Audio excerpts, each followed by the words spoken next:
And TV viewers will watch today's program via Open Signal's community media television stations. We are incredibly grateful for the support of our media partners in bringing City Club forums to a broader community. In addition to the City Club's valued media partners, our volunteers and staff enable us to put on Oregon's best civic programs week after week.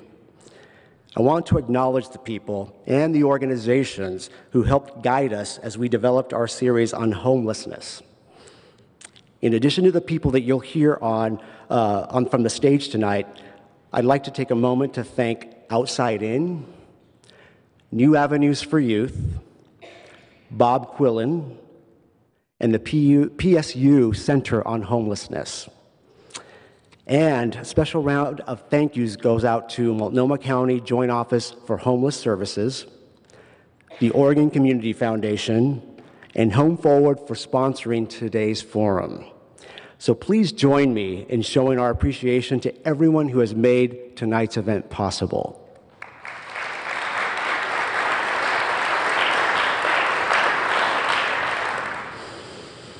So I know you're all very eager to hear from our speakers. I just want to take a minute to let you know who you will be hearing from tonight. John Papania, the president of Eco-Northwest, is here with us, and he'll get us started by sharing the research he did in collaboration with the Oregon Community Foundation. And after we hear from John, we'll watch a short video, and then he'll be joined by Leo Rhodes and Barbie Weber, two street roots vendors who have been active in raising awareness about the experiences of homelessness in advocating for homeless people here in the Pacific Northwest. Leo co-founded Right to Dream 2 and founded the annual Pitch a Tent event here in Portland. And he is a member of the Pima tribe. Barbie is a committed advocate on issues regarding hygiene access for all and is involved with the Sisters of the Road, Right to Survive, and the Western Regional Advocacy Project, Trash for Peace, and Gather, Make, Shelter. Joining the three of them will be Kaya Sand, the Executive Director of Street Roots, and a poet, artist, community organizer, and university professor.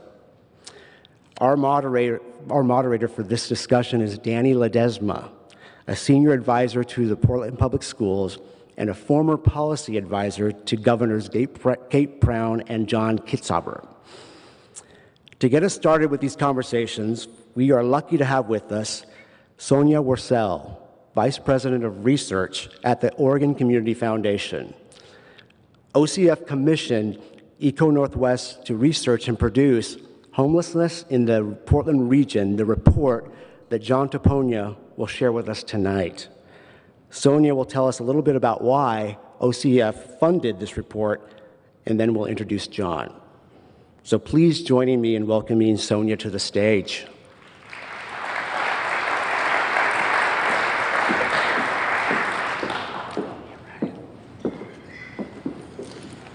Thank you so much, and thanks to City Club for organizing this event on such an important topic. As Juan mentioned, Oregon Community Foundation commissioned research from Eco-Northwest to examine the root causes of homelessness and links to the larger housing crisis in the metro area. That report, Homelessness in the Portland Region, provides a framework for considering long-term solutions to this challenge. And just yesterday, OCF and Eco-Northwest released a companion report analyzing statewide trends to help people understand homelessness in communities that extend beyond Portland, from Astoria to Ontario, from Jackson County to Deschutes County. In a moment, we'll hear from John when he'll share some details about the report to illustrate how the homeless crisis is the result of two entwined and converging crises: an inadequate housing supply, leaving tens of thousands of Oregonians at risk of becoming homeless, and a smaller but highly visible population of chronically homeless people experiencing challenging personal circumstances such as mental and physical health issues, physical disabilities, and substance abuse. We recognize that increased homelessness and lack of affordable housing has ripple effects in communities throughout Oregon, and that each community must understand the causes of this crisis, along with opportunities to build local solutions, leveraging charitable resources. Our children, our families, our elderly, and our veterans need smart, sustained, and collaborative solutions. Solving a crisis like this one, of a scale, duration, and reach not seen before, requires more than just good data. It requires collaboration by a range of actors, public and private agencies, nonprofits, federal partners, state policymakers, universities, and business leaders. And equally important, successful change is community-led change. When community members themselves are considered experts and valued change agents, community-directed solutions can create lasting impact. A key focus area of OCF's new strategic plan includes increasing public and private investment for children and for family supports. A safe, affordable place to live should be readily available to all Oregonians, particularly our most vulnerable populations. As the state's largest foundation with thousands of engaged donors, our investments in early childhood education, K-12 education reform, and children's health and well-being are all negatively impacted by a crisis leaving families homeless or near homeless. We hope the release of Eco Northwest's new statewide analysis on homelessness will inspire greater commitment and collaboration from all players around the state to address the issue and to take on the policy and political challenges ahead. Now it's my pleasure to introduce John Papania, who's been working with OCF for a number of years on a wide variety of projects. John is president of Eco Northwest, the premier economic consulting firm in the Pacific Northwest, which provides research and policy analysis on a spectrum of important economic and social policy areas.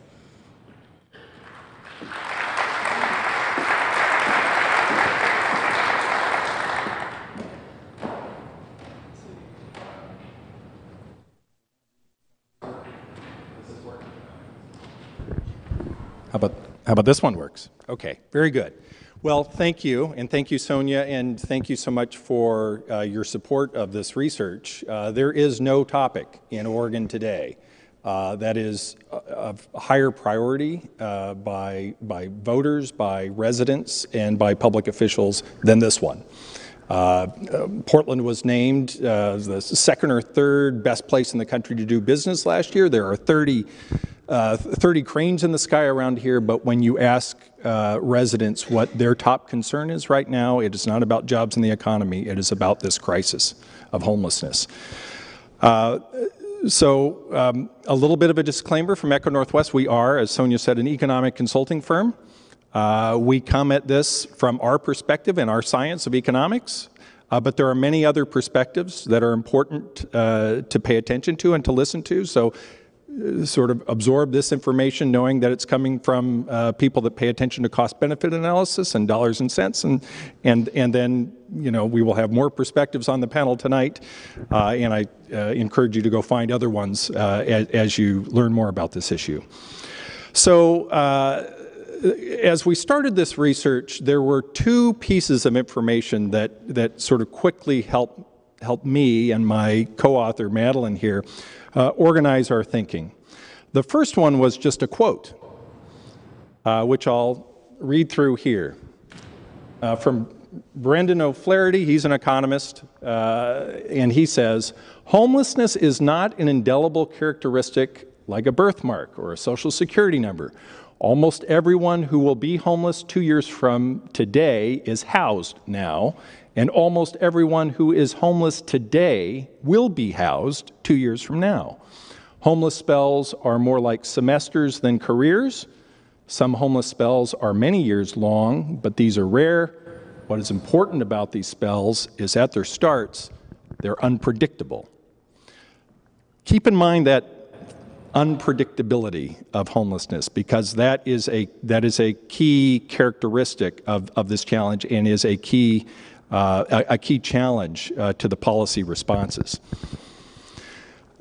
A second piece of information beyond this quote that we came across early in our research was a poll that had been conducted by DHM Research on behalf of KGW in October of 2017. of Portland residents, representative poll of Portland residents asking about this issue. And there were a number of insightful responses in there. The first of which, 21% of the respondents, these are broad cross-section of Portland residents, 21% of the respondents said they had been homeless at some point in their life. We put that in the report. I had my fact checkers come back and check it multiple times because they were shocked that the number was that high. 41% of the respondents said they had had a relative or a family member who had been homeless at some point in their life. So this is not simply a crisis that people observe as they come and go to work, et cetera. This is a crisis that has hit many individuals in Portland personally or in close relations with friends and family. And consequently, the posture that Portlanders have, and this was also a question, is are you feeling compassionate about this and sad about this condition, or are you frustrated, or are you hostile? Portlanders have a much more compassionate posture toward this, and they deeply want to figure out how to do something helpful here.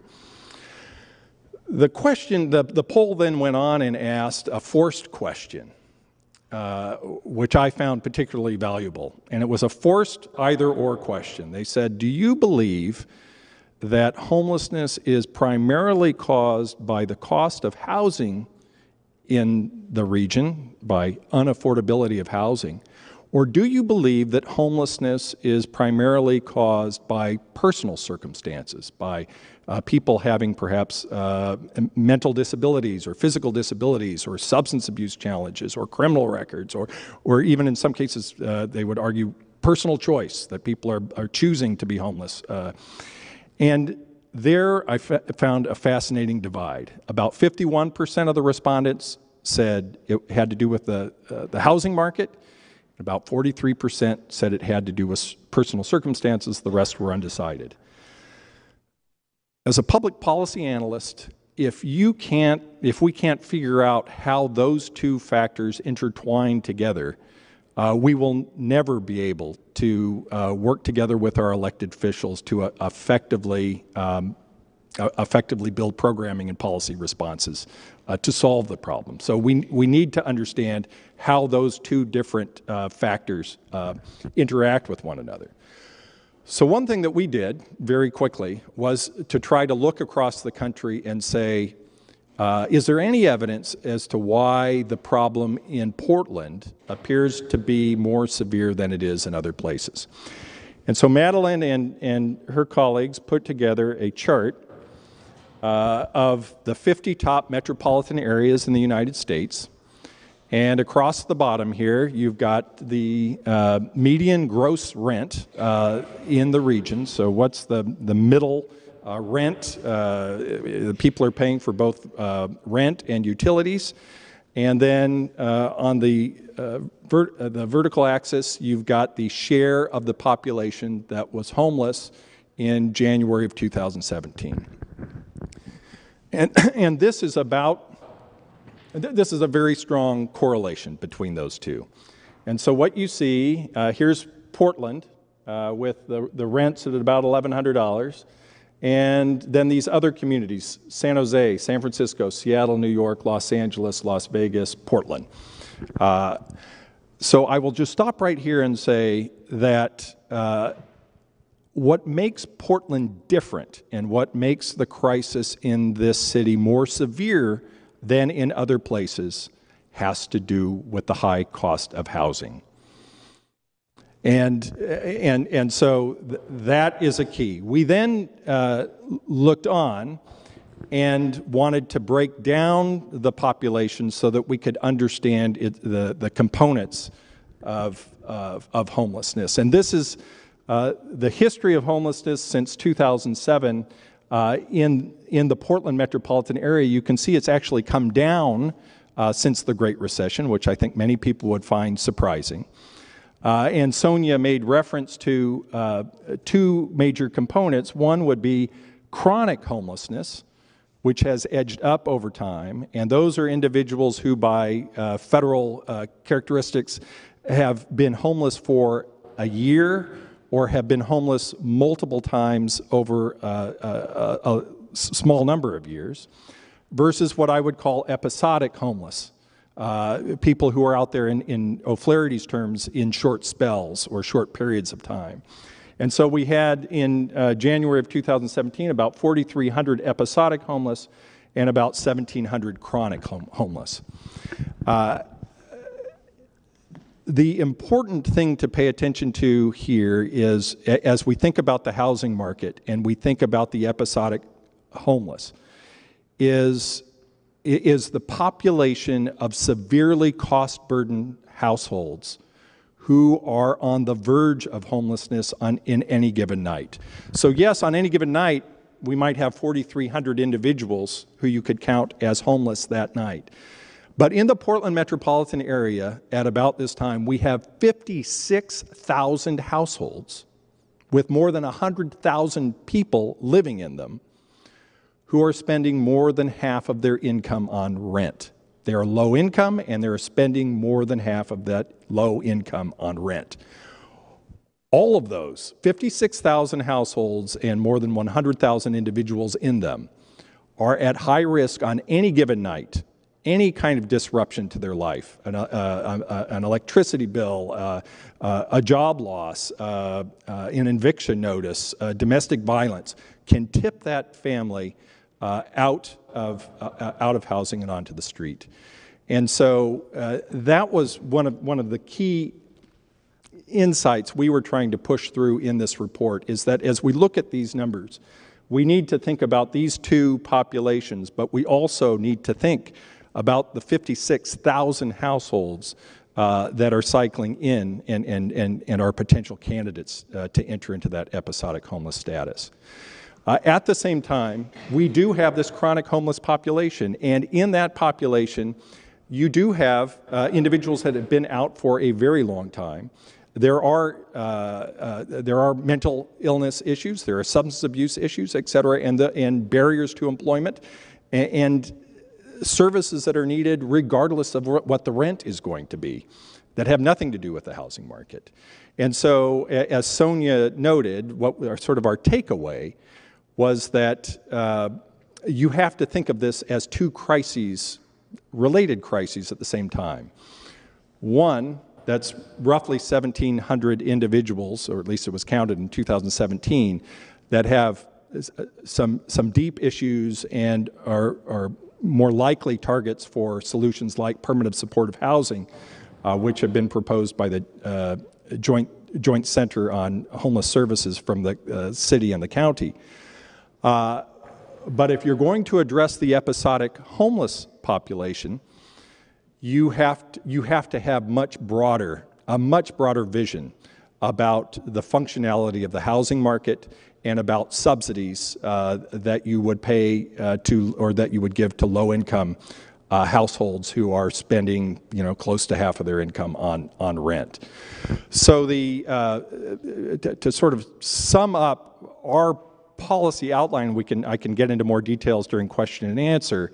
We've got to think of this in four broad policy areas. Number one, our broad market-based acceleration of the housing supply. The Portland metropolitan area created 7 housing units for every 10 new households that were formed from 2010 to 2016. If you underbuild in that way for as long as we did, that's going to put upward pressure on home prices and on rents, and that creates your crisis. So we have to have a market supply response. We have to find resources for more broadly based subsidies like the Housing Choice Voucher, or many people might know of it as Section 8, subsidies for low-income individuals who are in housing now and paying too much of their income into rent. The city and county are absolutely on the right track with the third strategy, which is the much more deeply, highly targeted, intensive services for chronic homeless individuals and permanent supportive housing. It's a very expensive intervention, $25,000 a year or more. But those are the services, and they would be cost beneficial if you find the right individuals to target for them. And then finally, after you've gotten all of that right, the policy of last resort, the break glass policy, are your emergency shelters. And unfortunately, I think up to this point, the policy conversation has always seemed to start with the emergency shelters, rather than that being the let's figure out what this overarching framework is, and then fill in the emergency shelters as we try to work on the entire framework. So broadening that policy discussion and bringing it out to the overarching housing market was the imperative that we think that the region and the state have to move on if we're going to make progress. So with that, I'll transition and let Danny.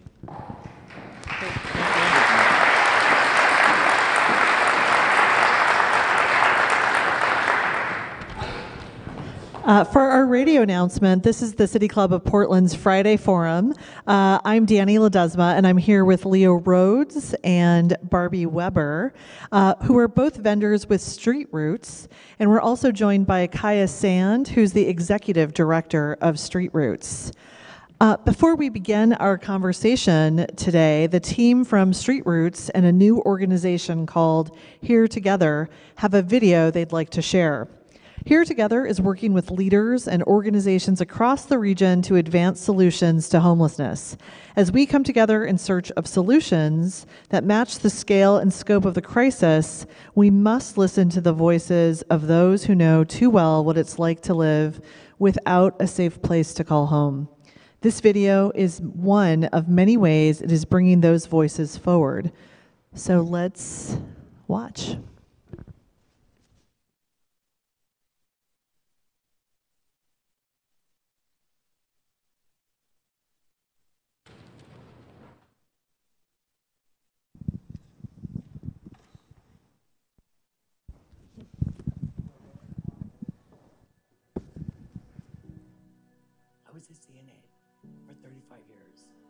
My dream job actually is to become a wildlife biologist. I want to get into conservation. I was a marketing manager, and that was my favorite job. My name is Barbie, and I've been homeless since January 27th of 2015. 1987 to 2004. Off and on for 20-some years. And I've been homeless for 10 years. I'm Luca, and I've been homeless for over a year. It's like you're labeling a human being with a tombstone and you've already buried them. There's a person there and something's wrong. For somebody that doesn't know anything, I just tell you, it's completely backwards from what they've been telling you. My father's house is up on 21st and Hawthorne. I went to school at Washington High School. No, I'm not from somewhere else. I didn't come here to live the homeless good life. I've been homeless 3 times because of domestic violence. They think because somebody is homeless is because of drugs and alcohol. It's not a choice, and it happens for many different reasons. A loss of a job, a health thing like mine. Found out I was sick. Got laid off from my job for 35 years.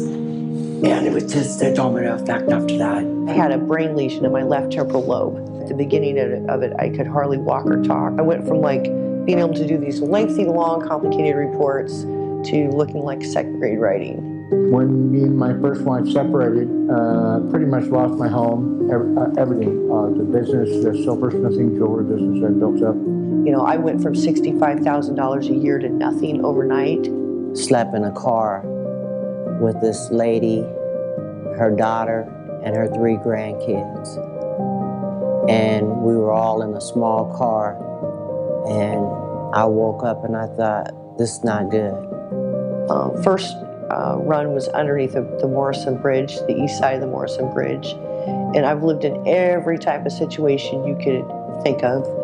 Vehicles, doorways, camp in the woods, camp in the city, you know, everywhere. Right now I sleep at a tent city by the Moda Center. Once you're homeless, it takes everything away from you. I lost everything, my family, my friends, my job. Kind of lost hope in everything after that.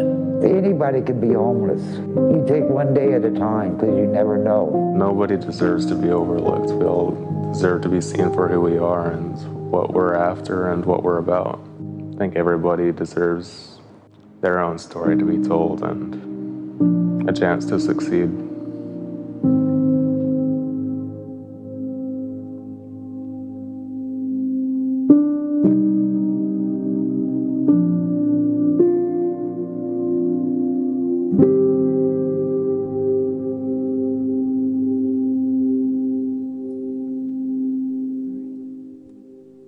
All right, well, thank you to Here Together and Street Roots for that powerful video. I want to thank our panelists. I'm really excited about the opportunity to talk about such an important issue and the crisis, but we get to have a conversation that's fully informed by people who are directly impacted. And so, Leo, if you don't mind, I'd like to start a little bit with you, If you wouldn't mind, we heard a little bit about Barbie's experience, but I'm wondering if you wouldn't mind sharing a little bit about your experience of homelessness. Yeah, my name is Leo Rhodes, and I've been homeless off and on 30 years. Kind of excuse me, I do have Bell's palsy, so my right side of my face is paralyzed, so kind of bear with that. But yeah, so I've been homeless off and on 30 years, down in Phoenix through 110, 15-degree weather, up in Seattle where single digits, teens, 30s, homeless out there in that kind of weather, the snow, the ice, the rain, the hot, the cold, whatever. Yeah, been homeless through all of that stuff. Been trying to get housing for a long time, but couldn't get it because I didn't fit criteria of being homeless, which was a drunk, a druggie, or mentally ill. I did have housing at one point, but lost it because of several things. Some of it was drugs, alcohol, but there was other times, more times, when I said I was homeless or formerly homeless, when I told my coworkers this, and all of a sudden that stigma came on me and I lost my housing because of that. The management found some reason to get rid of me because I was couldn't be trusted. When I was talking to a coworker, we would get into an argument and they would end up getting or being threatened by me because I was formerly homeless, thinking I was going to hit them or do other stuff like that. So yeah, I just been through a lot. That's why in 2001 I turned into a homeless advocate and been fighting ever since then. Thank you. Barbie, I'm wondering, as you hear folks like John who've done research around homelessness and as they describe sort of who is homeless, do you feel like your experience gets captured in some of those reports? No.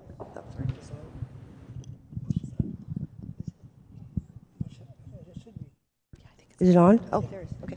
Just gotta get closer. No, it doesn't. I am chronically homeless. They call me service resistant.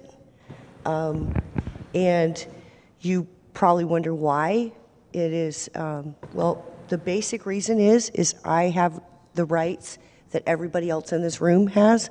And as a homeless person, my rights are not recognized.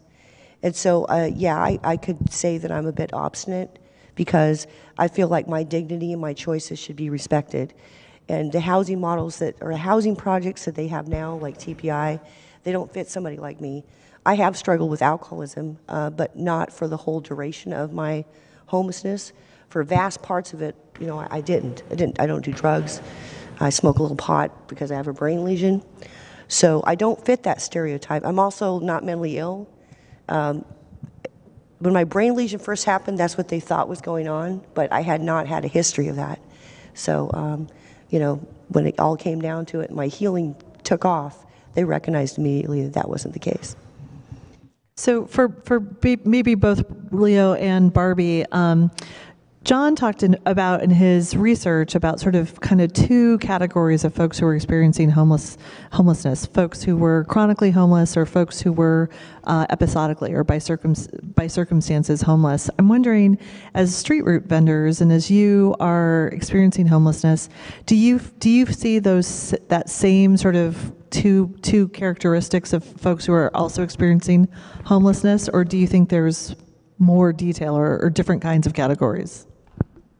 Barbie, do you want to start? Let me ask a question. Is there more than one different type of person in this room?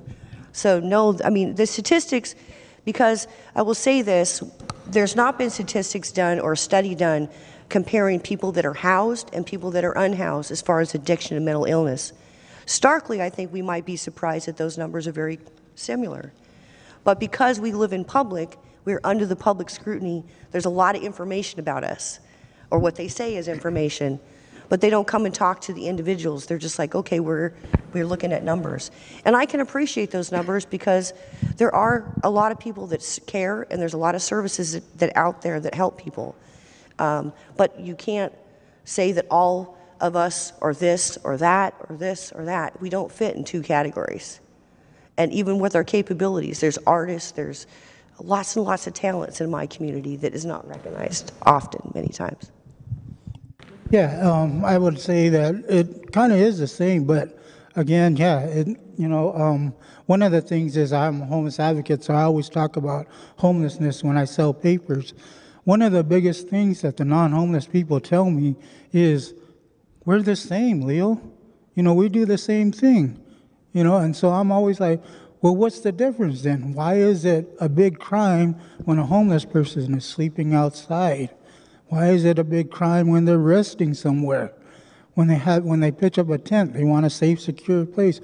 Why is it different from somebody inside? It's all the same. One of the things about your statistics also is, what about the people that I call them functional homeless people? I'm one of those. I'm not a drunk, a druggie, or mentally ill. That's never on there, and I was considered a chronically homeless person when I got my housing. It took me 10 years to get housing, and that's just because I wasn't a drunk, a druggie, or mentally ill. Influential people tried to get me inside. Elected officials, church leaders, even people in affordable housing couldn't get me inside because I didn't fit those criteria. Homeless people always tell you the only way you're going to get inside is by telling them you have a problem. I said, I'm not going to do that. And they said, okay, you're not going to get inside. Even all the decision makers started telling me that stuff. All the influential people tell me that. And I said, no, things has to change. That there are homeless people out there living in their cars, living in a tent, that are working, functional people. They're law-abiding citizens, and yet they can't get into housing. Because of that, you have to say there's something wrong with you. So, that's one of the things about these statistics, is that we need to change that, the perception of homelessness. And that's what I always try to tell people, is what's going on and what the talk is about. These are great. We do need these numbers, yes, but still, we need to make sure that we talk about the humane side also. So one of the top reasons that John referenced in his research about the whys of homelessness was because rent is too high, but it sounds like you're also bringing up some other barriers. But I'm curious, would you agree that the why that you see most is because rents are too high in Portland? I think for a large majority, yes. And then there's like I said, you can't fit everybody into one stereotype. And one of the things I do is try to break stereotypes. But yes, the rent is huge, is a huge factor. I feel sorry for families. I see parents bring their children in and, having to stick to this tight budget because, they can't even afford to feed their kids. I'm in the food, on the food box line with people that have great jobs, so yeah, that's a big reality. But I don't think, as far as some section of homelessness, no, the rent doesn't make any difference. Even if you offered and I hate to say this, and I'm going to shock everybody here, but not everybody wants to be in an apartment, okay? They want to be able to make their own choice. That's why tiny villages are important. That's why safe places to sleep are important. Because not everybody, once you've been out here for a certain period of time, it's really, really, really, really difficult to transition into an apartment. And the statistics are, you know, we need more help staying in transitional housing. You know, the failure rate's pretty high. So. Well, so you both alluded to sort of some of the housing models not working for you. So the rent is one reason, but I'm wondering if you can talk about, and you talked about sort of needing more support during the transition, but are there other aspects of some of the current housing models that don't work that you'd want everyone to know? Leo or Barbie?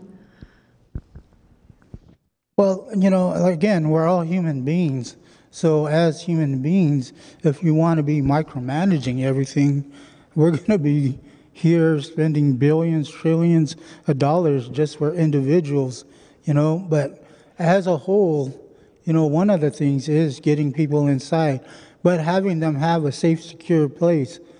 Right to Dream 2 right now, that's just a place for people to go and feel safe and secure to sleep. Everybody needs sleep. When you talk about mental illness, a lot of the homeless people are being misdiagnosed by being sleep deprived, also by malnutrition. These kind of things happen. And then all of a sudden people say, well, that person needs to be on programs, and we need more programs. Without thinking about, hey, well, maybe we do need a place for these individuals to sleep, or these individuals a place to eat and have someplace safe and secure. You know, so I mean, if you're going to think about it like that, you got to me, you have to broaden your mind more and think about it as a whole rather than trying to spot one particular kind of thing. Because if you do, to me, that's what's going on right now is we're trying to micromanage everything, and we're leaving out a lot of people out there by doing this stuff. Going inside, yeah, I mean, when I went inside, I knew what I wanted, I knew what I needed, and I was being pushed. You need to do this, you need to do that. And I said, no, wait. When my doctor, primary care doctor, talked to me, I said, look, wait, let my body calm down, and then I'll tell you what's wrong with it. And he was like, no, you need to do this. I said, no. We fought for like 3 months. You know, he was always telling me, you got to do this, you got to take this, and this. I'm like, no. The reason I said that was because when you're homeless, you eat here, you sleep here, you rest here, you're always on the go. And then when you're inside, everything's there. So you're like antsy, you know, but your mind is still going all kinds of ways. But when you rest down, then your body slows down, and then you understand what's going on with your body. When you're resting into this stuff, just like going inside and then saying you have to do this, well, your body's not rested and it's not, you know, ready for that kind of thing. I have a thing where I show people tell people how to play games within their own comfort zone. And one of them is the game with the baseball bat. You get a baseball bat, a table, 2 chairs, 2 people, a clipboard and a piece of paper and a pen. One of them plays a doctor, the other person plays a homeless person. So the guy playing the person playing the homeless person does that spinning around. You know, they put their forehead on the baseball bat and spins around. Okay, after they get tired, enough times when they're dizzy, you have them sit down on that chair. The other person acting like a doctor says, okay, so how do you feel? Oh, my head's spinning. Oh, my stomach is queasy. And the doctor's like, okay, well, this is what you need. This is what it's like for a homeless person when they go inside. They're like that. They're all intense. They need to calm down.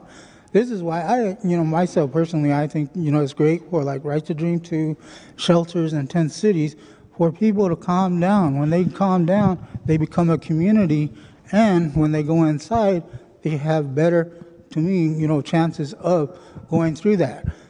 That's some individuals, but people like me also, are willing, or, they're, like I said, everybody's human. So some people really are able to go inside, just off of the streets.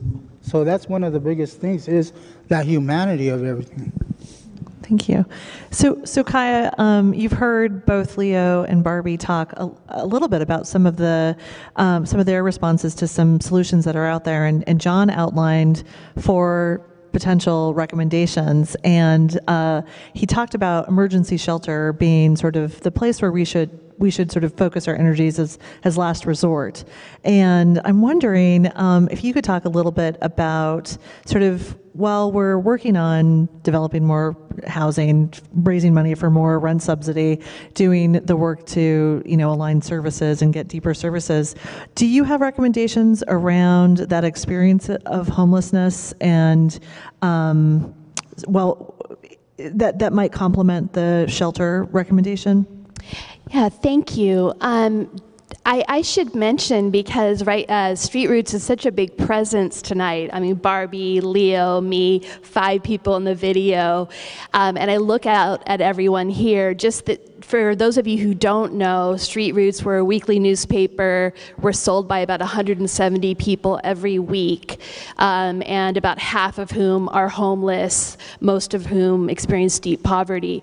And one of the things that I think is really important about that, in terms of this larger conversation, is that we believe very strongly that housed and unhoused people need to be in relationship with each other and know each other, and that this is all of our problem. So Leo, since I think 2009, has been mentoring me. Barbie, I've learned a lot from Leo about the importance, for instance, of sleep, and how sleep itself is a health issue. From Barbie, I've learned so much about hygiene needs on the streets.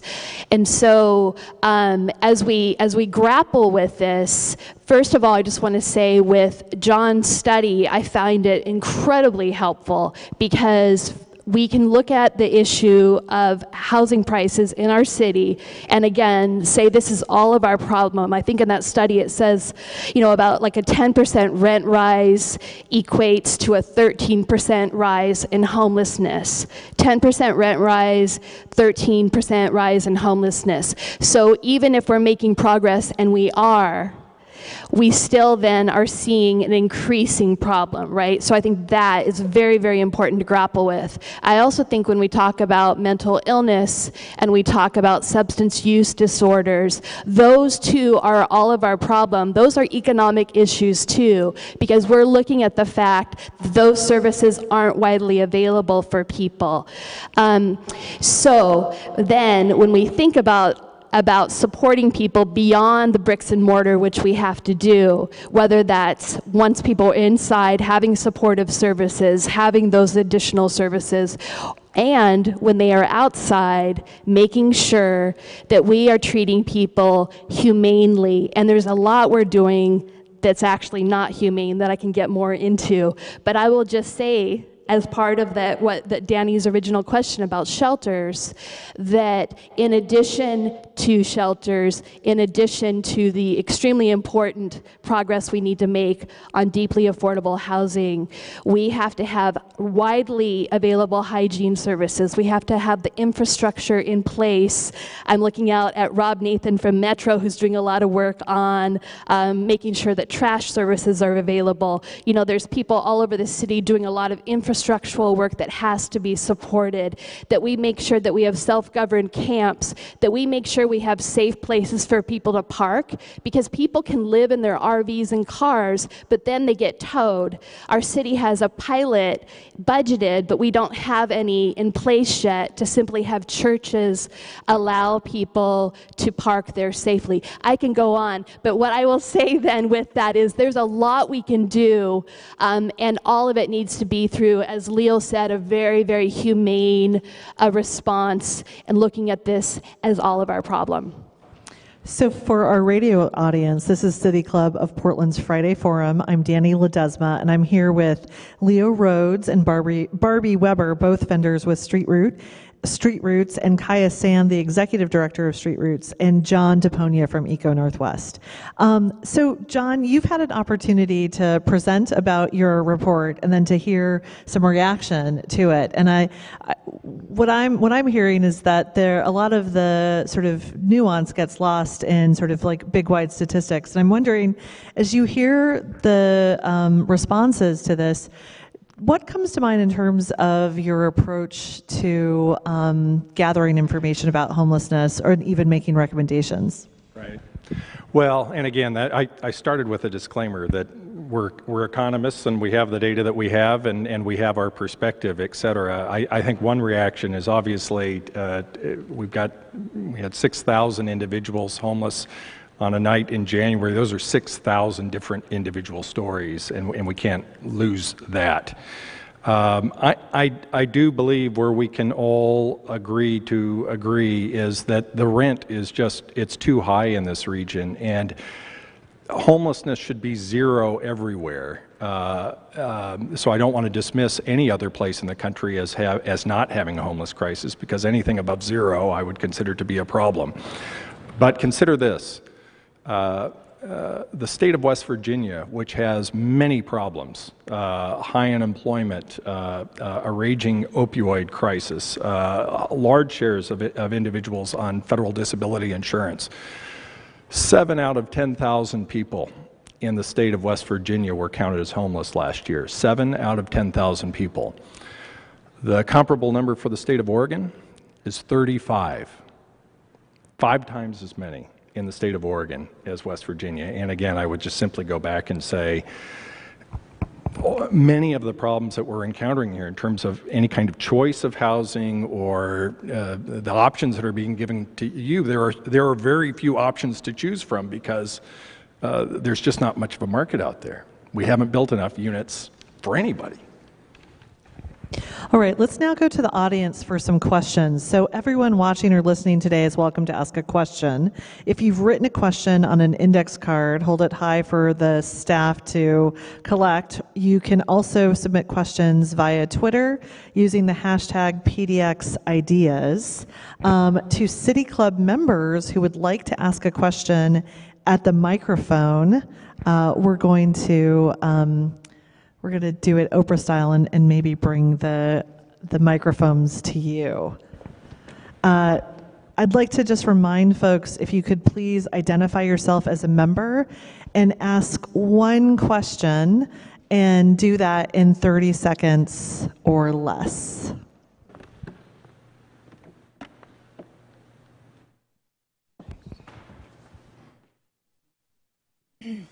Hello, I'm Roberta Palmer, City Club member. And you know, the City of Portland declared homelessness an emergency some years ago, and yet they leave obvious revenue sources on the table that they are not considering. And to me, the clearest one is a food and beverage tax that many visitors could help pay. And everywhere else they go in the United States, they're paying for restaurant food or ready-to-eat food. Anyway, you know, only 2 to 3%, which is a small percentage of even the tip that you leave, would bring in tens of millions of dollars a year for public housing or subsidies. So why not? Do you have a question? Well, so, you know, Barbie, you're quite an advocate, and you're involved in a lot of advocacy. Would a food and beverage tax dedicated to providing solutions for homelessness, would that be something that you'd advocate for? No. One person, okay, him and I agree on one thing for sure, is that the shelter system should be at the end of the road. We spend way too much money on shelters, and we can prove that they're not working. You have programs like Homes First that have put people into housing regardless of what their issues are, but they put them there and then they deal with it.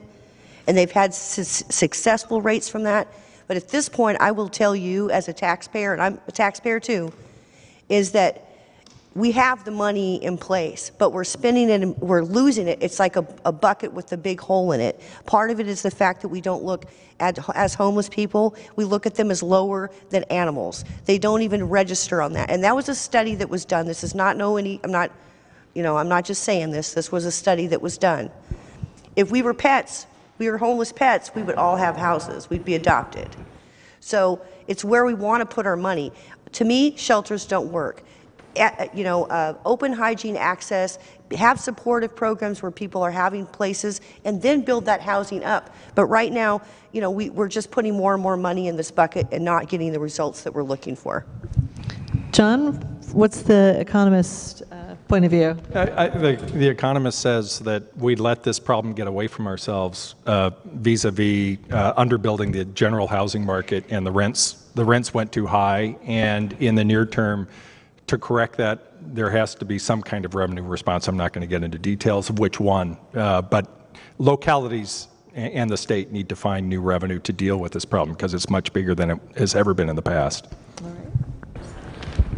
Here in the back, Todd Kimball, City Club member. It seems to me that we have a couple of societal trends that could work together to solve this problem. People talk about the death of brick and mortar retail at the same time that we have a homeless increase, and I'm just wondering how much is being done to look at the renovation of retail spaces for housing. Leo, you were really integral in some of the different alternatives and forming some of those. Do you think that's a good idea? Well, yeah, I mean, we do need, I kind of want to rebuttal first too before going on the last two comments there that, it shouldn't be one or the other, housing or shelters. It should be both, really, because while homeless people are waiting, they're outside waiting for housing to come. Housing comes 2 to 5 years. That's how long it takes. And in that time, more homeless people are coming on out while you're waiting for that. So, I mean, we need both of them, really. We don't need, one or the other. We need both of them. We need to find that balance between both of them. That's why we're having problems now. People sleeping out on the streets, people living in tents. They have nowhere to go. Sweeps aren't the answer to this. We need someplace for them to go.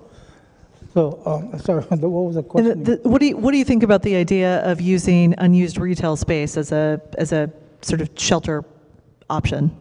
Oh yeah, of course. I've seen that happen many times. Not here in Portland, but up in Seattle, when my mentor showed me different places or different places that we had talked about, and sometimes we even took over, and we made into shelters. A lot of the people thought, no, that's not a good idea. But once we got in there, then they were like, hey, well, maybe this is a great idea. So, I mean, yeah, utilizing any kind of space, I'm all for that. So Barbie, I'm wondering, and Leo, the question on the card is, I often hear about people moving to Portland to access our homeless services because it is a, quote, good place to be homeless. Do you have numbers or any insight on the reality of this? Has that been your experience? Well, I will say that a lot of things about homelessness here in Portland is kind of blown out of proportion. This one, I mean, in any big city, you have people coming through. I don't think specifically, I mean, homelessness is hard everywhere. It's definitely harder in other places. And so you might have someone come here for safety, or, I see more people just passing through than I see them sticking around, getting involved in the services. But that's only my experience. I mean, I'm around a lot of people, but my own experience is I don't see that as much.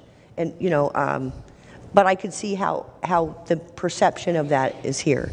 Being homeless is not a favorable lifestyle choice. It's hard.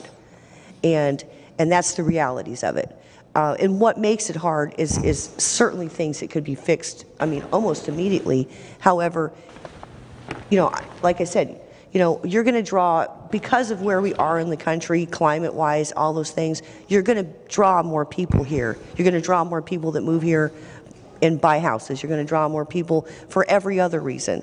So I think that that particular thing, we have that percentage, but I think it's really blown out of proportion. Yeah. Leo, What I've seen on homelessness is, I think it's kind of funny around springtime when the winter shelters are closed. They get closed, right? And so you got what, here I think it's 800 winter shelter spaces that are closed down. So you got a fluctuation of homeless people that were inside are now outside. Now all of a sudden everybody's like, oh my God, we got this fluctuation of homeless people coming on in. We need to do something about it.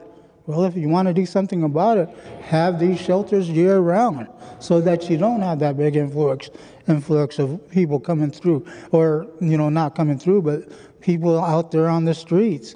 See, one of the things is people don't understand exactly what's going on. They only see what's in front of them. But if you look behind the curtain, you'll see this is what's going on. When you close down those shelters, they're coming from the outside, or the inside outside.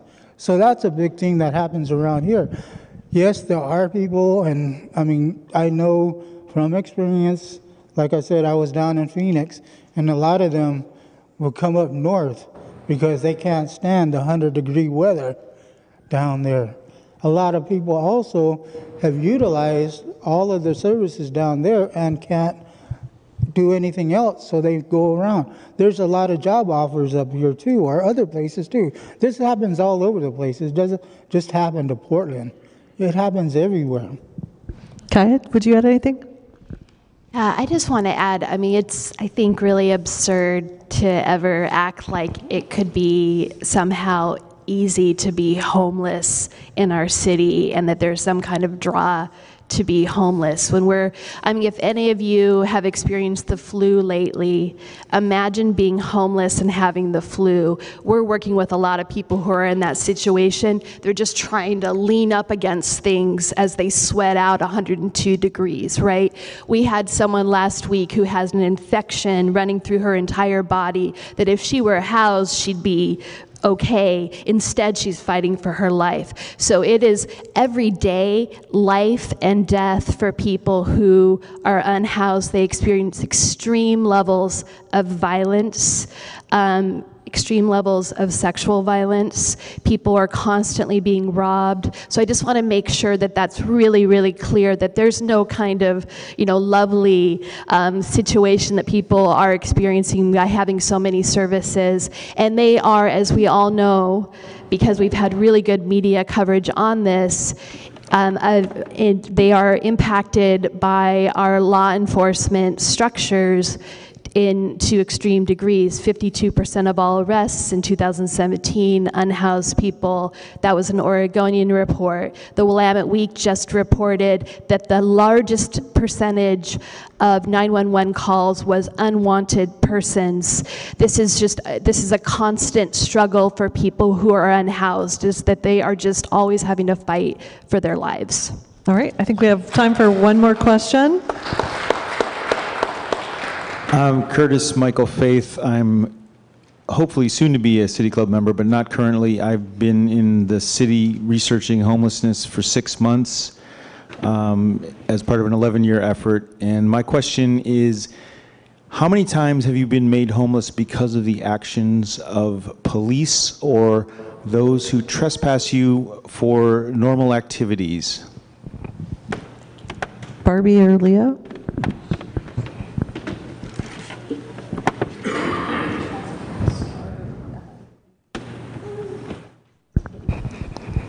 That is to say, things that people who are not homeless would not get called or trespassed for. Leo, do you want to take that? And I do have a response, but I want to first, because I think that's about firsthand experience. Yeah, I'm just trying to go way back, because a lot of it was down in Phoenix. They really hated homeless people down there. And they only had one shelter down there, and you were lucky if you got in there. Here, the sweeps, I've been in a couple of them, and that's, I think that, like I said, that's insane to have a sweep, because they take your stuff, they put it inside, they call that humane, putting it inside, for 30 days, Okay, so wintertime like now, they're taking away your survival gear and putting it inside a safe, secure place. Now you're outside with just what you got on your back. You don't have a tent, you don't have a tarp, you don't have no extra blankets, you just have what's on your back, and they call that humane. You know, I mean, that's insane to have that happen to any individual, but that's what's going on right now. How many times, it doesn't matter, because after the second time, you're just like really tired of it. I'm trying to get my life together, I'm trying to survive. Here you are taking my stuff. You know, the mentality of it all is just, I'm trying to survive out here, and yet here's what you're doing. You're telling me to go somewhere else and taking all my stuff. You know, and I mean, you think about that. If you really can't imagine it, just sleep outside with one blanket, you know, and see what that's like, especially in the rain. And then go to work the next day, because that's what it's like for homeless individuals out there when you do that kind of stuff. So can I just jump in really quickly?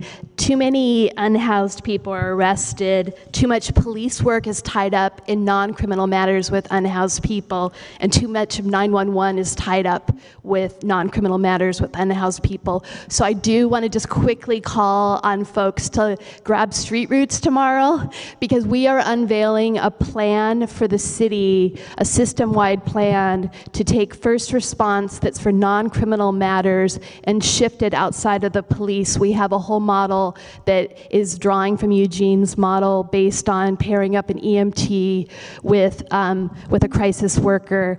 It's widespread. Commissioner Joanne Hardesty's office is now over the 911 services, the Bureau of Emergency Communications, and the Portland Fire and Rescue. We're really set up as a city to make a dramatic shift that also then will make life easier for people who are unhoused, so that they then can get in the housing that we have to create, that we have to get more affordable. Let's just do this in a really large, system-wide, compassionate, humane way. All right. I think that's our time. Unfortunately, our time is up. I definitely want to keep this conversation going in the future with upcoming events. Thank you all to our panelists for being here with us tonight.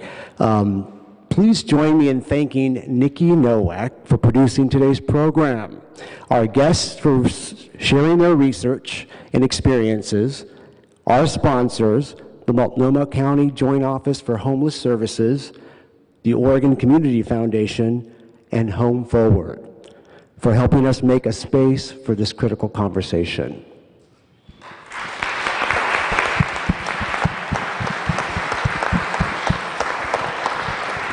Now please join us for a reception downstairs, so we will all enjoy each other's company a little bit longer and just continue this conversation. Thank you all for coming tonight.